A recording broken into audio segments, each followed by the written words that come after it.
Whether the team is giving us the highest of highs or the bluest of blues, we'll cover it all here on Commanders Nightly News. I, of course, am your host, Louie T. Thank you for joining me. Let's get to tonight's lead story. So, that was a lot of fun last night, wasn't it? Yay. Thursday night behavior is a real thing, folks. Wrap your minds around it. Let's not put these guys in positions to have to do this very often. NFL, please don't put us on Thanksgiving. Thank you. Please and thank you. We would like to avoid those types of situations because clearly this team is not capable of putting on a competent performance on the road on a Thursday night shortened week. This is the second year in a row that we've looked like dog shit on offense, and we've looked disjointed, disinterested, unprepared on the offensive side of the football. At least last year, and even to a lesser degree this year, the defense fought its ass off. Now they got their own set of issues, and we'll talk about that here tonight. But last year, we led that entire game against the Eagles until the fourth quarter. That was because the defense played out of its mind that night, and the offense did nothing to help it. This time around, the defense was spotty, but it gave us a chance to hang around, and yet the offense did exactly what it did a year ago, nothing, and it ended up being the same type of game where you walked away with an empty feeling of that was a disaster. The games were almost mirror images of how they ended, right? Eagles game was 26-10. We go down, get a garbage time touchdown, tack on a 2-point conversion, lose the game 26-18. This game, 27-10, go down, get a garbage time touchdown, tack on a 2-point conversion, make it look reasonable and respectable. But if you watch, you understood that despite being down 17-10, late stages of the third with a shot, this game didn't feel as close as 17-10. And there were a number of reasons as to why.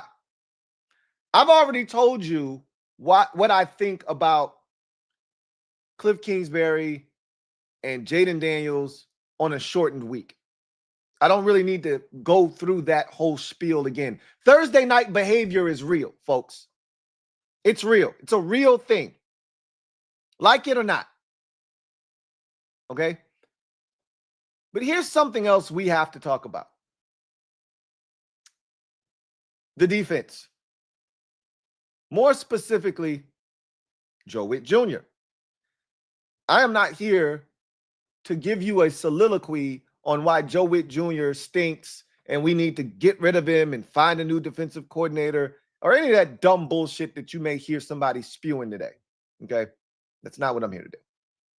I am here, however, to question his methods because we know what his philosophical beliefs are. But as a play caller, your job is to do the best thing in the best interest of the players that you currently have. Case in point, last night, Matt LaFleur seemed to know exactly what we were doing before we did it and had a plan to go out and execute to defeat us before we even set foot in the field. And I feel like the very first play was a great example of what they planned to do the entire night, and they executed it to a T. The first play of the game, they sent Marshawn Lattimore's receiver in motion. Marshawn followed him. Why? Because they anticipated man coverage, which means they watched film, which means we have tells, which means we have to change some shit up. Case in point, Marshawn Lattimore made a statement to the media after the game. This was his quote. The question was on if he felt the 2 holding penalties called against him were fair. He says, no, quote, no, it was not. And they missed one on the deep ball when he pushed off, which he did, okay? Heath definitely pushed off. They're not going to call that a lot of times. Go look at the film and you'll see that there's no way he could have created that much separation if I'm right there on him. So I feel like they missed calls and they called calls that weren't supposed to be called. I don't really think it was fair, to be honest with you, but it is what it is. Live to fight another day. I don't necessarily disagree with him. The Savion Williams call was bullshit down the field. That ball wasn't coming to him. It was like a harmless grab, but okay, he did grab him. He did grab him. I'm not here to make any excuses for Marshon Lattimore's behavior last night and his performance, but I thought the officials let them play for the most part. That's why I felt like the little holding on Savion Williams was ticky-tack. They weren't calling that pretty much the entire night. Guys were getting mugged. We saw our receivers getting mugged, trying to come out of their breaks all night, and they didn't call anything. They only called one penalty in such a manner, and that was on the 4th down with Zach Ertz coming out of his break, and they called holding finally. So I just thought, if you've been letting them play all night, just let them play, but whatever, right? Here's the one that's really interesting. Here's the part that's really interesting on what he felt was missing from the defense. Quote, I don't think there was too much missing. I just think they had a really good plan against us because we're a man team. Let me say that part again. For those of you maybe a little hard of hearing, maybe you need to turn it up a little bit, or you just need time to process. Let me read it again to help you. I don't think there was too much missing. I just think they had a really good plan against us because we're a man team. That's really what it was. They just ran man beaters a lot. Let me rewind that. They just ran man beaters a lot. I told you last night on the post-game show, a lot of you complain, we're playing soft zone coverage. This was some bullshit. No, we weren't. We played soft. We played zone like 2 or 3 times, and we got our asses cooked in that zone coverage. And he went back to the thing that he's comfortable calling man, which is why the Packers ran the shit that they ran all night, which is why you saw Marshon Lattimore running across the formation all night long, chasing receivers that he couldn't keep up with. Why? Because they knew they were going to get man coverage, which means Joe Witt Jr. has to figure out an adjustment to the adjustment that's been made to him already. Okay? I'm always interested in what other players have to say after games when they play against us. It's insight as to how they view us and why they did the things they did during the game. So to piggyback off of what Marshon Lattimore just said, let's look at what Jordan Love had to say after the game.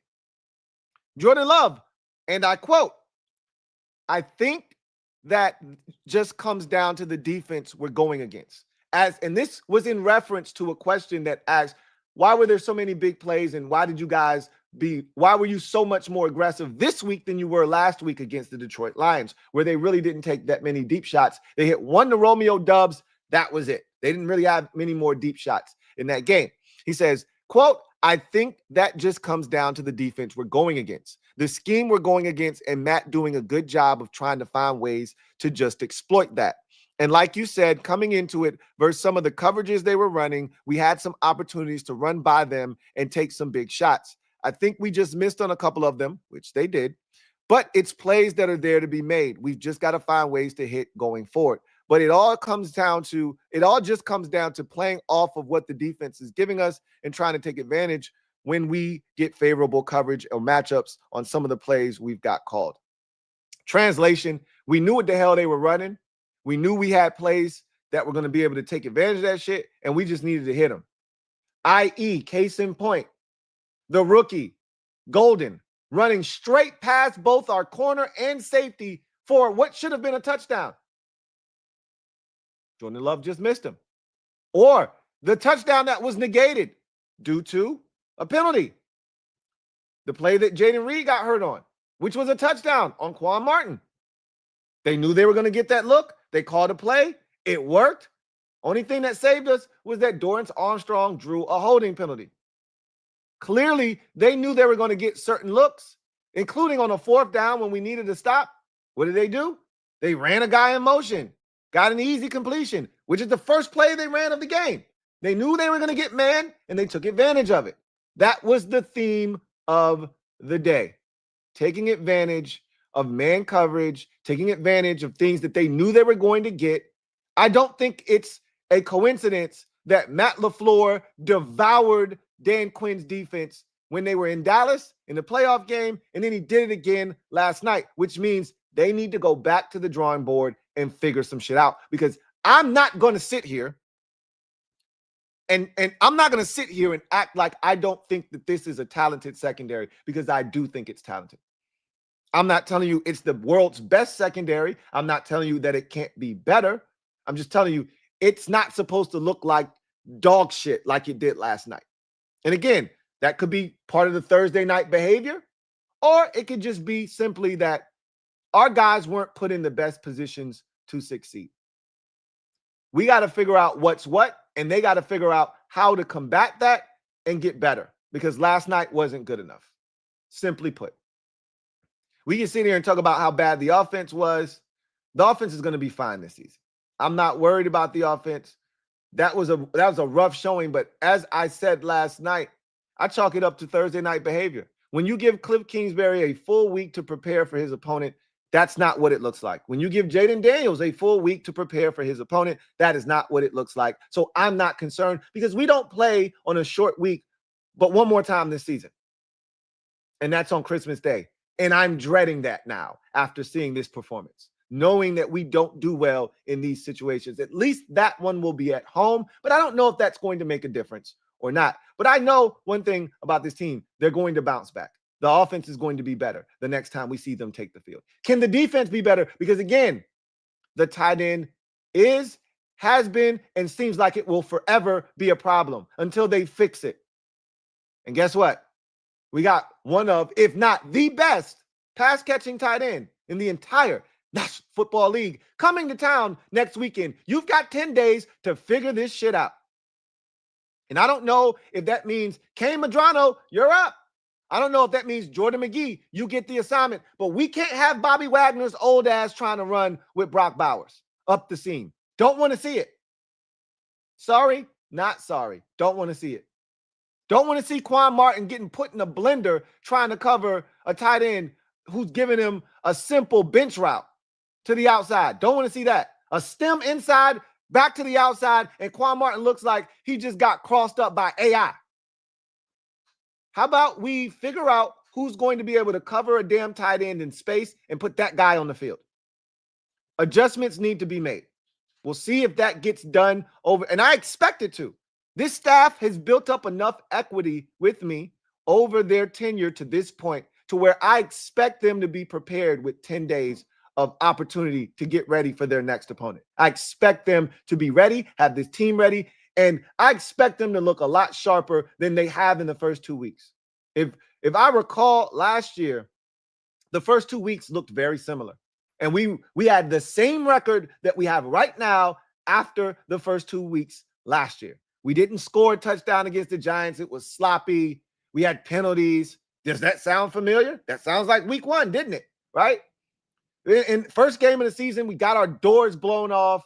We looked ill-prepared. And look, we had all the excuses in the world. Oh, it's our first game together, first game out of the gate. They didn't play in the preseason. It's Jaden's first game. All that shit, we throw that out the window. We got our asses kicked. We're in the same spot that we were in last year. And we have an opportunity to do exactly what we did last year at this same point in the season. And that's get hot, start to play good football, start to come together. But there's another element being thrown into the mix this time around that wasn't the last time. And so we're going to go to that and talk about it.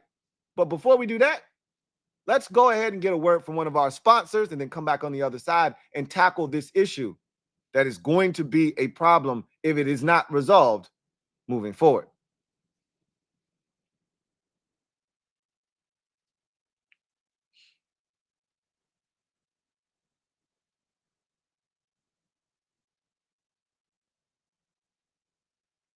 Hey, Mom.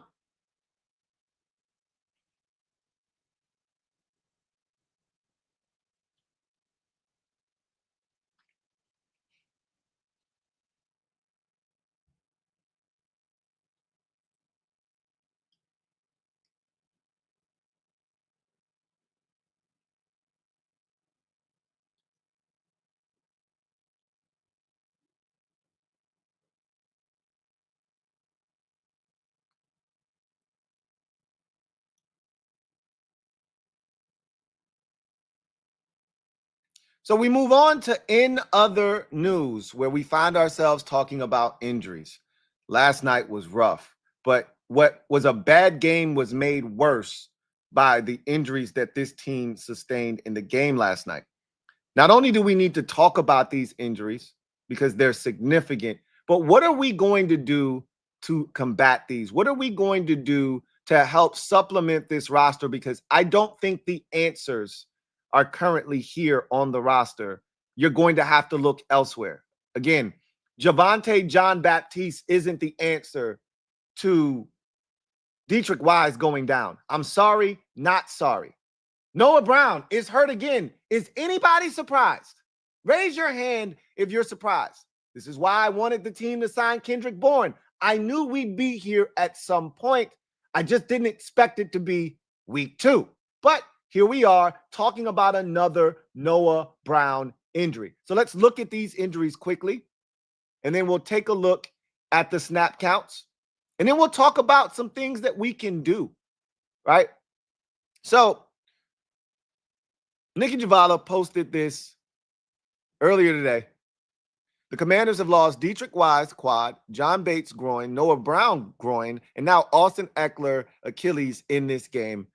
Absolutely brutal. So Dietrich Wise's quad, we've all seen the post. He's done for the season. He's done as a Commander. They signed him to a 1-year deal. He's not going to be back after this. That's my guess. Same can be said for Austin Eckler. He ruptured his Achilles in this game. He's at the age now where I didn't think he was going to be back after this season anyway. This is probably a death blow to his career. He's probably done, right? He's probably played the last snap of his NFL career. And that's a shame because he got off to a really good start this season. And he means a lot to this team. And you saw, I don't know if you did see it, but there's a clip out there of Von Miller talking about the injuries and how tough of a situation it is. And he talked about Eckler and Dietrich Wise in particular as two of the guys that do it the right way. They come in early, they stay late, they work hard, they do everything the right way. Two guys that take care of their bodies, and for them to go down in that manner, it sucks. And I think for a guy like Von Miller, it was sort of a wake-up call to him and almost like hey, bro, like your NFL mortality is staring you right in the face. Those are two veterans that could be done, right? I mean, I think Dietrich Wise might be back at some point, on an NFL roster. Maybe he won't be, but X done. That's it for him. He's done. I don't think anybody's going to go out of their way to sign a 30-plus-year-old running back coming off of a ruptured Achilles. I think it's it for him. So I think Von was kind of like somber because, you never want to see teammates get hurt. And two guys that are veterans like yourself that you felt like worked extremely hard and set a good example for guys in the locker room. But you also thinking, shit, what if that's me? Right? I mean, it's a tough situation. But John Bates' groin, I don't know the severity of this groin injury, but we can't afford this shit. And I'm thinking to myself, maybe that's part of the reason that they didn't run the ball last night. Your best run blocker basically wasn't available. Now, I don't know at what point in the game John Bates got injured. I can tell you this. They never had an intent to run the ball. So I'm not giving them the excuse of, John Bates was out. That's why they didn't run the ball last night. It all makes sense now. Bullshit. They came out of the gates not running the football. They had no intentions of running the football unless we got up big on Green Bay.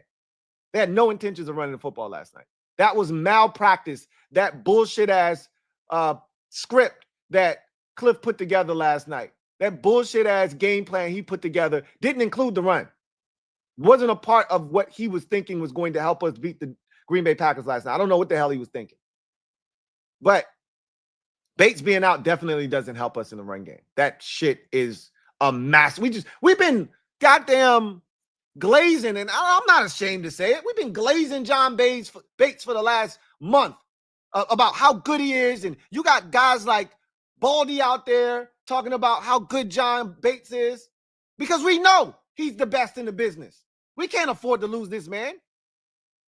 I don't know the severity of this shit. Pisses me off, frankly. You know what else pisses me off? That we didn't anticipate Noah Brown getting injured. Chris Moore, anybody? Anybody interested in some Chris Moore on your TV screen on a weekly basis? Because I'm not. The catch he had last week was cute. It was nice. It was fun. Ha ha, he he. I don't want to see Chris Moore on the football field consistently. Sorry, not sorry. And Noah Brown, we can't count on this guy to stay healthy. It's almost as if he doesn't exist in my mind anymore. I'm not used to seeing Noah Brown consistently on a football field. Let's hope that this isn't, and I really think this had a lot to do with the short week. Noah Brown has been, coddled from the time we got into OTAs and he had the injury. He's been coddled all the way through. So him turning around and not having a full week to get his shit together, he probably should not have played tonight or yesterday. Probably shouldn't have played. It's not a coincidence that Dietrich Wise, who was on the injury report, who had to test his, situation out. I don't know what, he had going on prior to the game, but he had to test his leg out. And he ends up, just destroying his quad. It's not, and again, it might have been a freak situation because it happened on an extra point, but I'm not shocked that these guys, especially these older ones, had injuries crop up because of a game that they played in on a Thursday. Bates is the one that is the most concerning because we can move forward without Noah Brown. We can move forward without Noah Brown. We can figure it out. John Bates is the one that feels irreplaceable. They got to figure that one out. So I then ask you, based off of that, are you interested in any of these wide receivers? Does any of these wide receivers tickle your fancy? There's an old friend on this list if you're interested. Keep in mind, with no Noah Brown, you no longer have any height whatsoever on this team. He was the one guy that gave you some sort of catch radius. We now have that. We no longer have that, which is why I was so interested, again, in bringing in your boy that just signed with the 49ers, Kendrick Bourne, because Kendrick Bourne's like 6'2", right? Someone that offers you a little bit of size. We don't have that. And again, this is a really bad list of receivers, guys. Like, nobody here is going to move the needle for you. If you want a guy that kind of mirrors a Noah Brown, Lil Jordan Humphrey is that. But again, if you're relying on Lil Jordan Humphrey, you're in trouble, right? Jamison Crowder is more than welcome to come back if they wanted to go down that road. Somebody had already said, hey, what about Tyler Boyd? And I'm like, hey, what about Tyler Boyd? Beggars can't be choosers. This is the list of veteran receivers if they were interested. Gabe Davis is still out there. I thought someone would have signed him by now. But again, these are the options if they want to go the veteran wide receiver route, which it didn't make any sense to bring in a young receiver. We got plenty of those around, right? You got Jalen Lane, you got Luke McCaffrey, you got young receivers already, all right? You still got Ja'Cory Brooks on the practice squad. You got enough young receivers. You want a little bit of height? Ja'Cory Brooks may be able to offer you that. That's an option too. They may just go in-house. That's very plausible. But these are some of the options that exist. Also, I think you have to start having a conversation about the defensive line. With Dietrich Wise going out, I'm not comfortable. I am not comfortable with the idea of Javonte Jean-Baptiste being our starting defensive end. He played too many snaps last night. Again, they were put in a tough spot. And I don't want Von Miller all of a sudden assuming that role of playing a bunch of snaps. I don't want, Jacob Martin assuming that role. I like those guys in the roles that they currently keep on it or have on this roster, and I would like them to keep those roles. So you need to go out and find someone that can eat those, starter reps and just basically be in there to stop the run. There are a couple of options that come to mind. One is you just go out and you go retrieve Jalen Holmes, which feels more likely than anything else. Another guy that I think would fit the mold of that 6'5", 6'4", 280-pound defensive end that they're looking to be stout and set a physical edge is DeMarcus Walker, who's still out there. Those are two guys in particular that kind of fit the mold of a big physical, almost 5-tech, so to speak, even though you're playing more of the 4 or 4-eye, almost like 5-techs that are out there that can be physical at the point of attack. Those are some options. I don't know. Again, I don't know if they're going to do anything. I would like to see them do something because JJB isn't it for me, honestly. So, and there's other things you could do, right? You could put Johnny Newton out there at defensive end, but then now you're shortening your depth at defensive tackle. You could bring up Sheldon Day and have him, but Sheldon Day to me is somewhat undersized, which is why I'd kind of try to stay away from him at defensive tackle unless you have to. So again, they got options in-house. It's just not ideal, right? It's not ideal. But they'll figure it out. They'll figure out what it is they're going to do. The Bates one, there is no replacing John Bates. We just need to get him healthy. I'm hoping that the groin injury is very insignificant and he'll be in this 10-day, of resting and, recovery will allow him to be ready. Maybe not for the Raiders game. Maybe he misses the Raiders game, but have him back for the Atlanta game, right? I really feel like we should be able to take care of the Raiders. And again, the Raiders are a vastly improved team. We'll get to watch them on Monday Night Football against the Chargers. So you'll get to see firsthand what we have to deal with. Geno Smith is a problem. I'm worried. But this is what gives me comfort and solace. Their offensive line stinks to the Raiders. I think we're going to have giant-like success against them, which is why not having Dietrich Wise sucks. Because I think we're going to shut down their run game, and I think we're going to harass Geno Smith. But Geno can throw under duress. Geno's a problem because he's accurate as shit. So if our corners aren't playing much better than they did last night, we could be in for a long afternoon against Geno Smith and the Raiders. But from a run defense and a getting pressure, I think we're going to be able to do that against the Raiders because I don't think their offensive line is very good. So we could talk about that a little bit later on. But I'm going to go through the snap counts for everyone. And I'm also going to talk about how I felt they played last night in the process. So I thought the right side of the offensive line was cheeks last night. And it's okay. Josh Connolly Jr. is a rookie. You can't pull tougher assignments in your first 2 weeks than what he's pulled. And guess what? He doesn't get a break in week 3 because Max Crosby's coming to town. Okay. So, the young fella is getting baptism by fire right now. But Nick Allegretti, on the other hand, was absolutely fresh, hot buns out of the oven. And I said that going into week 1, if he's not up to speed, if he's not up to par, you should really consider putting in Andrew Wiley. I think we're at the point where maybe we need to discuss putting Andrew Wiley in and allowing him to put somebody's dick in the dirt in the run game, which is what Wiley really does well. Allegretti struggled.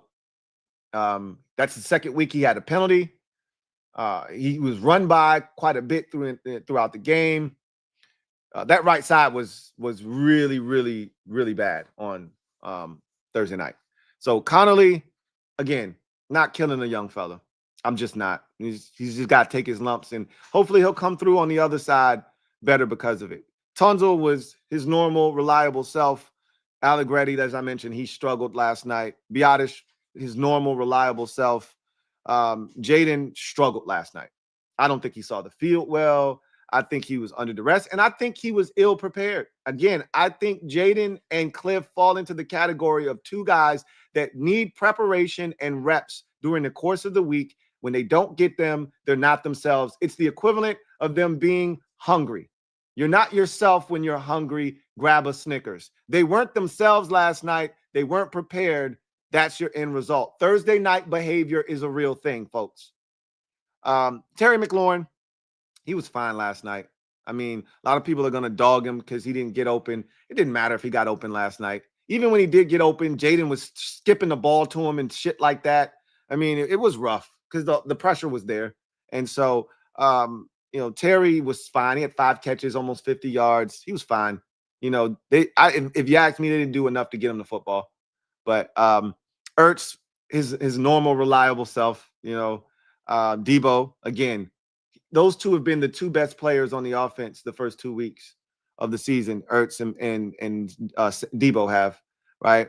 Brandon Coleman was a warrior last night, and he's shown the ability to do that in his first, season and change. Last year, he was dealing with the shoulder. Last year, he was dealing with the knee. Last year, he dealt with the concussion, and he pretty much played through all of it, right? Missed one game last season, and that was the Bears game. He left the game. As you can see, all of his mates on the offensive line played 69 snaps. He only played 58 because he missed 11 snaps while getting his shoulder tended to. He just wrapped that puppy up and came back into the game. So shout out to Brandon Coleman. Hopefully he'll be ready to rock and roll come next Sunday. Jalen Lane played 36 snaps, which is a lot for him, but that was because of the Debo injury. He's got to get tougher, right? And he's a rookie, and that's why I'm not going to beat him up. But every route he runs, it seems like he runs the route to not have any contact with the defender. You gotta put your body on these dudes. You gotta push off a little bit. You gotta establish your space on that slant. First of all, it was the shittiest slant route I've ever seen. It was, oh yeah, I'm gonna run a slant. Like, just run the slant if you're gonna do all that bullshit. All this shaking and gyrating, you ain't that. Like, you gotta at least give him a fake step outside. He didn't give him no step or nothing. He just shook his shoulders, bunch of dandruff, head and shoulders, and then went inside. And then didn't push off, didn't give him any body contact, didn't make himself an available target. It was one of the shittiest slant routes I've ever seen run. I could have run a better slant route. That was my expertise back in the day. That was a terrible slant. And so he's got to be better at establishing himself as a presence that can get the football. Like, you got to touch the defender. Like, you got to put hands on him. You got to elbow him. You got to create space. You got to be physical at the point of catch. He looked so timid last night when the ball was thrown to him. He'll be better. He's young, right? Eck, as we know, first of all, them 36, way too many goddamn reps for Eck last night. But to me, that speaks to what the mindset was from Cliff. They went into the game thinking they were going to throw the bitch a bunch last night, which was a shitty game plan from the outset. That shit was DOA. DOA. And I hate it for Eck. I hate the fact that he was out there as much as he was. I hate that his career is more likely than not over due to this catastrophic injury. And I hate the fact that my guy, Bill, only got 15 carries, 15 snaps in this game. Shit's asinine.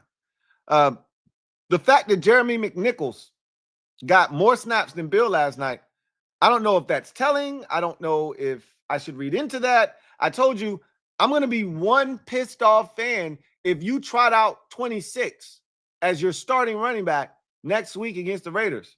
22 better be out there when you take that first snap of the game next week. That's all I know. I will be ready to rant and rave with pitchforks and torches. I will want someone's head on a stick. If we come back next week and we're looking at these snaps and Jeremy McNichols has more snaps than Bill does. Because to me, this Austin Eckler injury, it opens the door for Bill to go and grow the legend of Bill. This is the opportunity. I didn't want it to come this way. This is not how it was supposed to be, but it's here now, and I'm ready for my man to step through that door and not look back. Don't piss me off here. Come on. Don't piss me off. Noah Brown, 27 snaps, groin injury. Hopefully it's not significant, but again, I'd be lying to you if I sat here and told you that I'm surprised. I'm not. I'm just surprised it happened in week 2.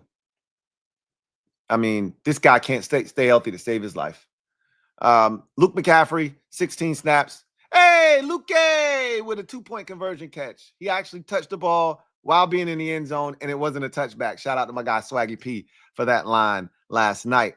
Talked about Bill with the 15 snaps. That's not okay. That's not okay. I need that to be like, that's less than he had last week. I don't understand the thought process, but okay. It's not okay, but okay. Just make it right next week. And we're fine. We're not going to dwell on this. Chris Paul was in for those 11 snaps that Brandon Coleman was not. John Bates, 9 snaps. So John Bates was out of the game relatively early. That's what that says to me. They had no intentions of running the football because while he was in there, they didn't run it. And once he left, they definitely didn't want to run it. So Ben Sinnott was out there for 3 snaps, and Colson Yankoff got out there for a snap as well. So you transition over to the defensive side. Quan Martin, Bobby Wagner, Will Harris, Frankie Louvu, and Marshawn Lattimore all played 100% of the snaps. Quan Martin had an up and down game. He was beating coverage all night long. All night long. All night. Oh, all night long. All night. All night. Him and Marshawn Lattimore were. I could sing that song for both of them. But I thought Quan tackled his ass off last night. That he did do. Disappointed in the coverage. He got beat for the Jaden Reed touchdown, excuse me, that got called back. He got beat by the tight end. He was consistently beating coverage all night. Got beat by the rookie wide receiver out of Texas who ran by Matthew Golden, who ran by him and the corner, which the corner, okay, he gets run by because he knows he got safety up, and he cooked your ass too. You got caught flat-footed. You're lucky that wasn't a 75-yard touchdown. Quan got to tighten up. Quan's got to tighten up. Bobby Wagner had 68 snaps. Bobby was fine last night. I'm a big proponent of putting Bobby in positions to succeed. Bobby screaming down the middle of the field in cover 2. Bobby trying to run with the tight end up the seam. Not what we should be seeing, 34, 35-year-old Bobby Wagner doing at this point of his career. Find somebody else to do that shit. But Bobby was all around the line of scrimmage. Bobby was making tackles at the line of scrimmage. Bobby was doing Bobby shit. But they put Bobby in some tough spots last night, and that's not what we want to see. We get it. You can't protect Bobby from being exploited if he's on the field. Teams are going to try to take advantage of him in coverage if you put him in those positions. I like my Bobby rushing the quarterback. Find somebody else to run in coverage. That's what you drafted Kay Madrano for. That's what you got Jordan McGee for. Find somebody else to do that shit. Let Bobby and Frankie attack the line of scrimmage like they did last year. Let somebody else run with all these goddamn. That's why you got all these damn safeties, right? Jeremy Reeves and Percy Butler. Let one of them run with the goddamn tight end. Let Bobby and Frankie attack the line of scrimmage. That's what they do best. Speaking of Frankie, he had 68 snaps last night. I thought he was better than he was last week. I saw him around the football more. He had a pressure down in the end zone along with Bobby. That's what I want to see. I think they're still trying to figure out where Frankie fits into all of these new pieces that they've brought in here and the emphasis on the defensive line. I just want to see them turn Frankie loose like they did a season ago. Blitz him up the A-gap, blitz him off the edge, find creative ways to get him going instead of him doing all these twists and stunts. You're muzzling him and treating him like he's one of these dudes that needs, these games to win. Frankie can win on his own. Frankie can also win if you set up a blitz for him to get there. Let Frankie do Frankie. That's what we did last year because we ain't have shit. Now that you got some stuff, you starting to focus all your attention on how to utilize all that other stuff, and Frankie's suffering because of it. Turn Frankie loose. Again, that's what these 10 days are for you to recalibrate, self-scout, figure out what needs to be done. That's what this early season is about. That's why I'm not upset, and neither should you. Because we didn't really do anything in the preseason. So last week was preseason week 4. This week was week 1, and it looked like it. Now you've got time to prepare, a little extendo clip, if you will. Figure it out, start making adjustments, putting guys in better positions to succeed and move forward. That's what I think they're going to do, and that includes Frankie. Will Harris had a step-back game. His tackling was atrocious last night. The one that sticks out like a sore thumb, a simple tackle in the flats on the tight end. Why are you going up high as if you're not outweighed by about 30 pounds? Shoot his cuffs, get it, can't go anywhere without your legs, and get him on the ground. That would have brought up a 3rd and long. Instead, that brought up a 1st and goal inside like the 8-yard line. Yeah, Will Harris struggled last night. He struggled mightily last night. Marshawn Lattimore, speaking of struggling last night, he struggled last night. No ifs, ands, or buts about it. A lot of people talking shit about him. I get it. I'm not going to wag my finger at you. I'm just going to say, I think he's going to be fine. Last night was rough. It was. And he was put in some tough spots. And what I know what I have to come to grips with is he'll never be the Marshawn Lattimore that the Saints saw early in his career. That guy's gone. But what he can be is a better version of what we saw in week 1. He can be that for us. And I think he will. But Joe Witt's going to have to make some adjustments. Can't have this man running across the formation. Can't have this man running across the formation, chasing around guys. It's a copycat league. Other teams are going to see that, and they're going to say, hey, we should do that too. Mike Samerstill, 58 snaps. Mikey was solid. Mikey got crossed up at the goal line for the touchdown by Romeo Doubs. Again, Mikey's not a boundary corner. So I'm not surprised that happened to him.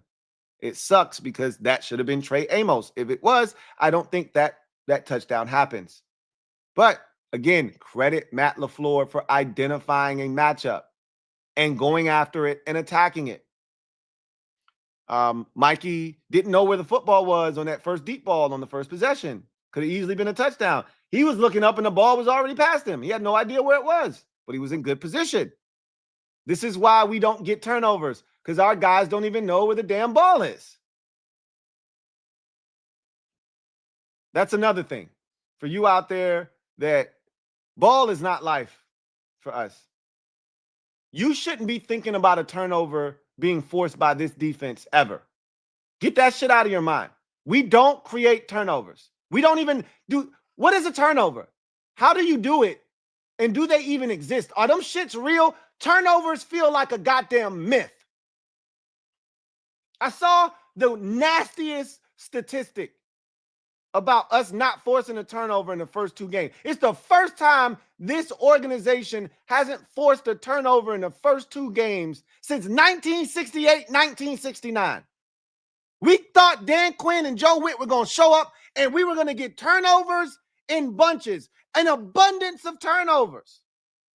Shit is the polar opposite. That shit feels like a myth. We talk about turnovers like a fable around here. Turnovers are like a great legend that we pass on from our kids to our grandkids to our great-great-grandkids. Don't look for no goddamn turnovers around here. Them shits don't exist.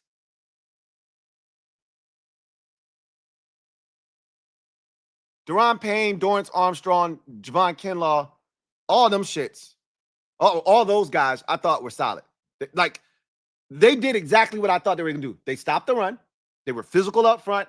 They're not going to get consistent pressure against teams that actually have quality offensive lines. And the part that was frustrating last night, and I thought Joe Witt waited too long to pressure Jordan Love.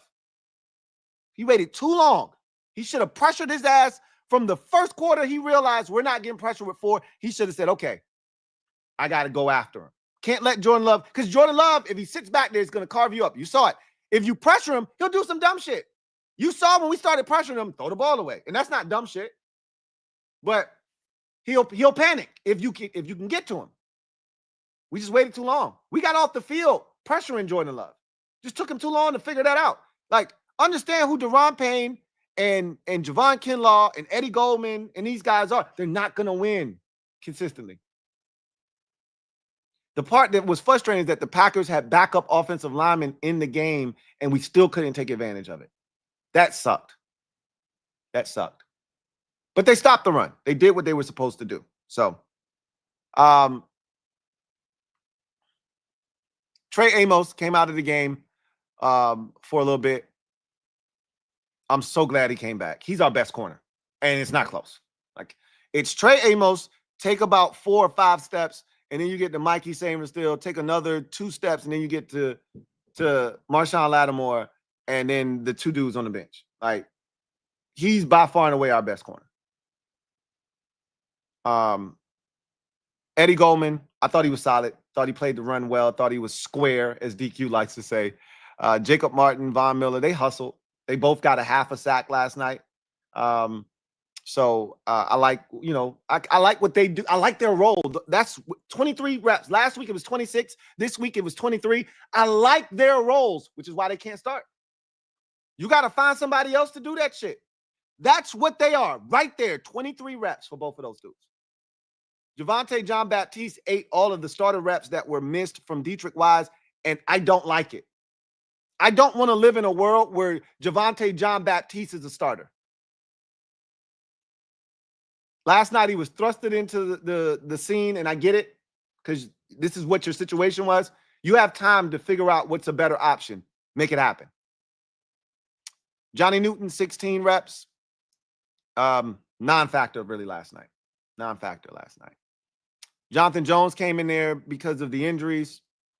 He was solid. They really didn't attack him. At that time, they were kind of running the football. He was solid. Dietrich Wise, the 11 reps, obviously done for the season with the quad injury. That hurts. That shit hoits. Okay? That shit hoits. Tyler Owens in for 9 reps. Would have never even seen him, right? He was in there. He's always down by the line of scrimmage, but he don't do shit. He don't do shit. Jeremy Reeves was in for 6 reps. He was in during that point of the game where the Packers thought about going up for it on 4th down. They didn't go for it. But that was when he got a lot of his reps in the game defensively. Solid. Jordan McGee, 4 reps. We got to get more out of Jordan McGee. Okay, like take the bubble wrap off this man. Figure out what he does well.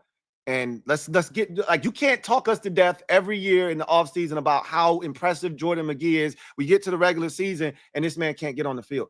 You got to figure it out. And I get it. It was really supposed to be when we were in our base. Teams are putting extra linemen on the field, extra, guys in the backfield to run, power formations, more tight ends. That's when he was supposed to see the field. You got to figure out a role for Jordan McGee. You got to figure out a role for Jordan McGee. Maybe it's covering the tight end. Maybe it's blitzing the quarterback. Whatever it is, you got to figure out what the hell it is, because 4 reps for Jordan McGee ain't cutting it. And then Percy Butler, 4 reps. Percy was outstanding on special teams too. Like Jeremy Reeves, they were exceptional on special teams last night. Tyler Owens was as well. Our special teams unit was on one last night. Returns game, coverage units, they were fan-effing-tastic last night. Too bad the defense couldn't make those 90, those punts that were tackled inside the 10 or down inside. Like, too bad they couldn't make them shits stick or make them mean something for us. The returns were excellent. Debo had a big return last night. I thought Jalen Lane on punts was just fantastic in his returns. We were on one special teams wise last night. They should have impacted the game more, but because our offense won't worth a damn and our defense didn't get it done, we didn't make those special teams. I thought we won special teams last night. Thought we were better than Green Bay in that department. And it sucks that if we could have just been better than Green Bay in one other facet of the game, we probably win. But we weren't better than them defensively and we weren't better than them offensively. And so we lost the game. So that's where we are right now. Like, we got to figure some shit out. The day after brings clarity for me. It doesn't necessarily make the sting feel any less. It just brings clarity. Like, my eyes are clear. I'm not tripping. This is one game. Sky's not falling. We don't, oh no, we suck again. That doesn't exist for me. 5 is fine. There's a narrative that's going to start to generate now. Hey, be careful. You're going to run into this on social media. Oh, 5 can't beat zone coverage. That's going to be a thing. If that were the case, teams would have been playing zone coverage a long time ago. You think that Jaden Daniels hasn't seen a lot of zone coverage throughout his first 20 starts of his career? Come on now. Let's be real. All right. Bottom line is, it was a rough night for just about everybody involved with the game last night. The offense was ill-prepared, as they customarily are on a short week, because Thursday night behavior is a real thing, folks. And the defense, for as hard as they fought, didn't get it done in crucial situations. And for the 97th time, it feels like in a row, they didn't generate a turnover. Weren't even close for the second week in a row. Russ wasn't close to throwing a turnover last week. The ball was on the ground. I lied. I take that back. Russ threw an interception and the ball was on the ground. I take that back. They didn't create a turnover last week because of circumstances. And this week, they weren't even close. So I guess we'll try again next week to turn turnovers into a real tangible thing instead of being a myth. But in any event, I digress. Let's get to the comment section real quick. I see a couple of comments and then we'll get out of here. Video channel. Thank you for the super chat. Greatly appreciate you. Video channel writes, need more match instead of man. I expected those track stars on the Raiders to do the same. Exactly. Man match, right? Guy comes into your area, you match him. Like, let's not just have guys running across the formation. Dude runs across the formation, you can still play your some form of man. It just doesn't have to be pure man-to-man, right? So, like, let's switch it up. MOD, right? Let's get some of that going. Let's not have guys purely running straight man-to-man coverage. So I want to see more MOD, less Meg. Man, you know, that's what I'm on, video channel. And if we can get that, I think we'll be just fine. That's why I'm not tripping. They'll make the adjustment. If we see it, they see it. Video channel. Thank you for the super chat. Greatly appreciate you. Double up. Thank you for doubling up. Who writes, Senate and Luke not being difference makers on the roster is really hurting right now. Yeah, I guess you could say that. Especially if John Bates is out. Senate got to step up. If Bates is out, Senate is going to fall into that de facto role, and you got to step up. Luke, yeah, that is hurting right now. I would say so. Because you could use him as a second-year receiver, being able to step in for Noah Brown being out right now. And maybe Luke does step up. Maybe he does start to, establish himself in the absence of Noah Brown if he can't go. But I think they might just bring up Chris Moore and put Moore out there before they put Luke out there. That's how they feel about Luke right now, I think. So you probably are right about that. Shadow Striker, 789. Thank you for the super chat. Greatly appreciate you. Thank you for being a member of the MOBB, who writes, I get Josh Conley Jr. is a rookie and needs reps, but he can't start versus these elite players. Wiley last year was easily a top 16 right tackle. Baptism by fire isn't what contending teams should focus on. Best 11 out there. You're not wrong, but remember, we're early to the party. We weren't supposed to be here.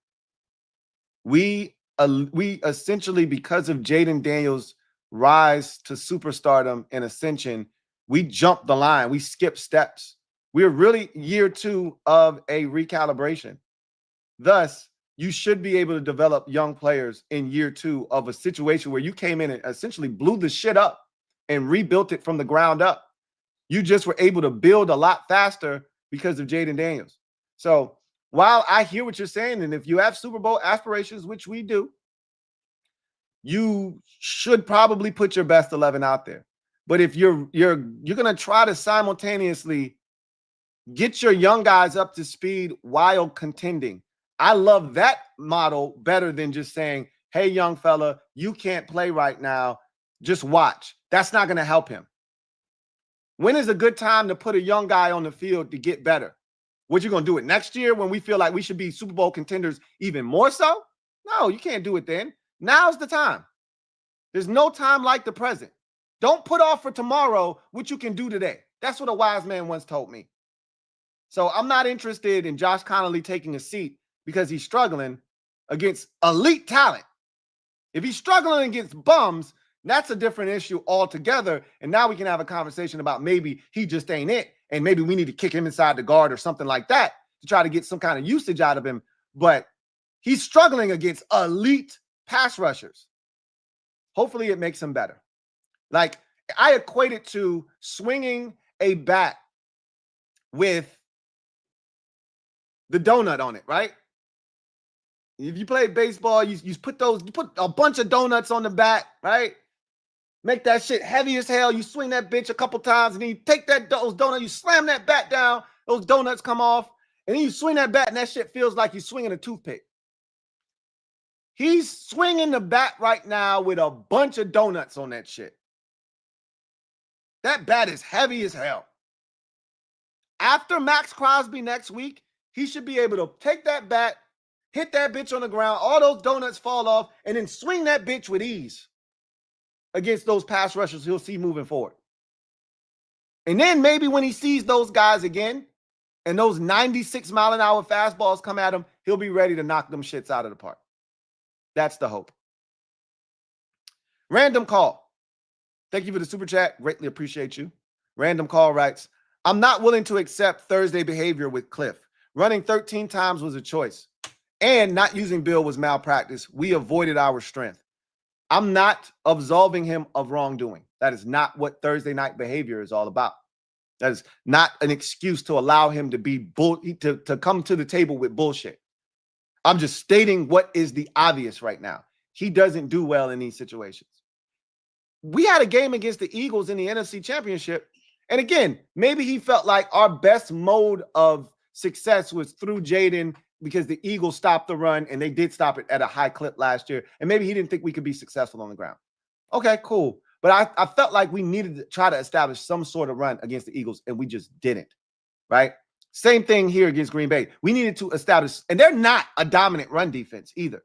Like, we weren't having tremendous success, but we weren't getting shut out. It's not like Bill came in and he had 2 tackles, 2 runs for lost yardage. He had solid runs every time he touched the ball. He had 4 carries for 18 yards. He was averaging over 3 yards a pop. Over 4 yards a pop.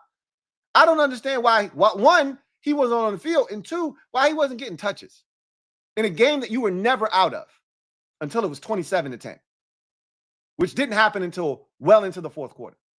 I don't understand.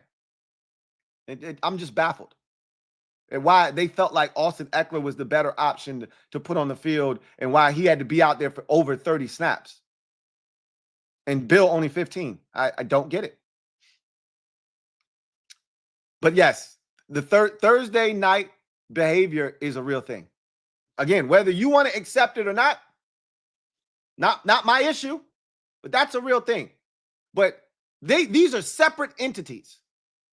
Cliff made a conscious decision to not run the football. That has nothing to do with Thursday night behavior, right? That's his game plan he put together. And Thursday night behavior is all about the lack of a real game plan. So that's a separate entity.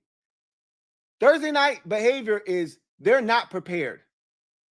They're not prepared to go out and be the team that we see on most weeks with full week of preparation. They're not prepared to do that. And Cliff not running the football was a part of him not being prepared. To me, right? The easiest thing to do when you're not prepared is lean on your best player. Just put it in Five's hands. He'll take care of everything. No, not in this particular case, he won't. Not unless you come to the table with something that's going to alleviate some of the stress that he's going to feel from the defense that he's facing. And Cliff didn't do that last night. Cliff didn't give him answers. The answer can't be, let's throw a wide receiver screen, which nobody blocks on. That can't be the answer. That didn't work the week before against Detroit. Why do you think it would work this week? Because we're better? Maybe. But that's not how I would have went about it. Random Call. Thank you for the super chat. Greatly appreciate you. Double up. Thank you for doubling up. Who writes, Micah is an okay run defender, and we actively opted not to run at him to minimize the pass rush later. We chose to capitulate just like the field goal. Again, you're not wrong. My modus operandi was run the ball. Like, clearly, you see that the offensive line is struggling. We need to get into some sort of rhythm. Run the ball. I would have come out running the ball a little bit more anyway. So, we're on the same page. Smacky, thank you for the super chat. Greatly appreciate you. Smacky writes, it's a lack of talent. All those failed first-round picks from Ron are hurting us. We can't keep looking back at that. What's done is done, right? We already know the damage that has done to where we are as a team. We already know that. But we got to move on. It's like we can't keep talking about last year because last year it ain't going to affect this year. It's a new year.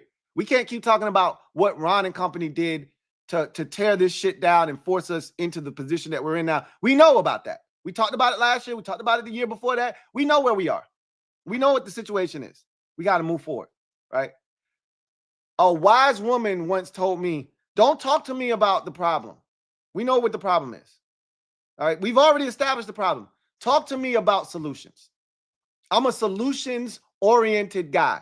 Talk to me about what we can do to fix the problem. We know we got a problem. That's what Adam Peters is actively trying to do. Overcome the fact that we don't have enough frontline talent because of what past guys did here, failing to bring in real talent. We've already established that. What's the solution? That's where I'm at, Smacky. That's where I'm at with mine. What's the solution? Just Andre, thank you for the super chat. Greatly appreciate you. Thank you for being a member of the MOBB, who writes, people didn't think the Eagles were going to win the Super Bowl after week 2. If the team plays the same the next 2 weeks, then I'll start to worry. I'm not in the business of comparing us to the Eagles. Their roster was built to win a Super Bowl, right? We just have to, we're going to have to out-execute teams. We're going to have to out-coach teams, and we're going to have to be disciplined. All three things we haven't seen the first 3 weeks of the season. There's not going to be many weeks where we're the more talented team. We will be the more talented team next week against the Raiders.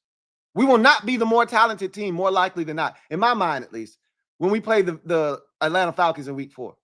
But we should be the better team because we should be better coached.